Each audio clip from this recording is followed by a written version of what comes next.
I remember like 10 years ago, in the halcyon days of 2012, rewatching Disney's Alice in Wonderland. And beyond the trippy, half-mad Lewis Carroll haberdashery of colors and sounds to rival a mid-20th century acid trip, I noticed something strange. Something stranger than strange. I believe whatever doesn't kill you simply makes you stranger.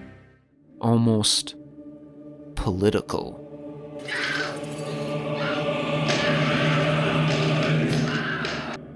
It's the scene where Tweedledum and Tweedledee tell the story about the oysters to Alice.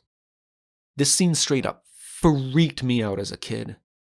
The story of sweet, innocent nature literally eaten by greed. But there was something else I didn't see with my child's eyes. And only when I was older did it all make sense. But I think we all know Disney isn't as cute and safe as we thought it was.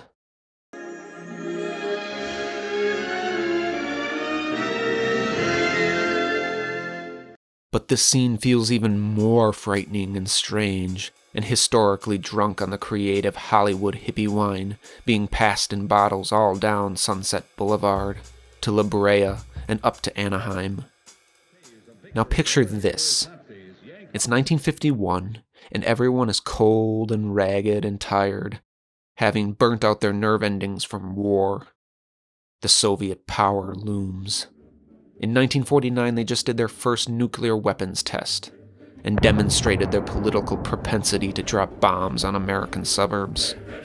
Subversion, treason, socialism, the hunt for a Red October spy in media. Hollywood was blitzed by HUAC and the investigations into Communist Party members and leftist sympathizers. So that's the climate. Red Scare, Senator McCarthy, 1951. Out of our government is concerned. He is not a free agent. He has no freedom of thought, no freedom of expression. He must take his orders from Moscow. And this awesome, weird, trippy movie comes out, with its Mad Hatter and Smoking Caterpillar, Animal Farm and psychedelic pastiche. The story starts with the top hat wearing walrus and his small, thin, unassuming worker, complete with hammer. All he's missing is the sickle. The walrus can't be bothered to work and lists off all the industrialist dream shipments of an early 20th century robber baron. The worker notices food, or natural resources in the ocean, and the Gilded Age walrus starts to lick his lips. Hungry for getting while the getting's good. He convinces the sweet little oysters to follow him to a meal.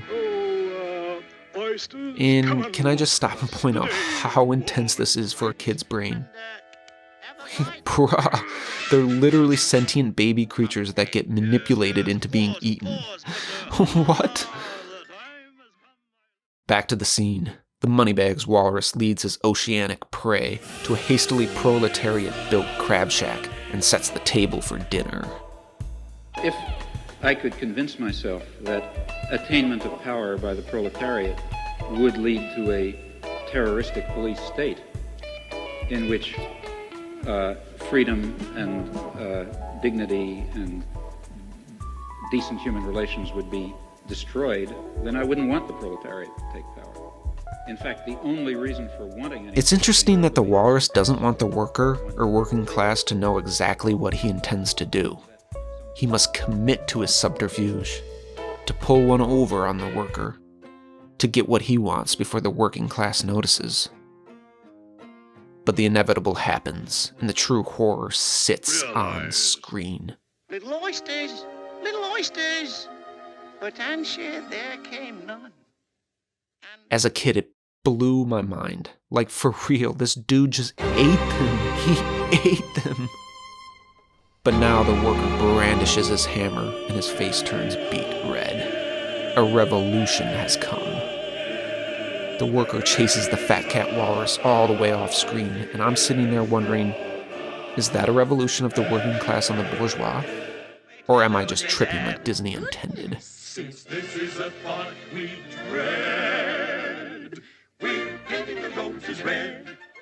Am I crazy here? Is this subtext? A pushback on the Red Scare by Hollywood writers? Should this scene be shown in political science classes? Or am I noticing things that aren't there? Someone please tell me. Please tell me if I'm crazy.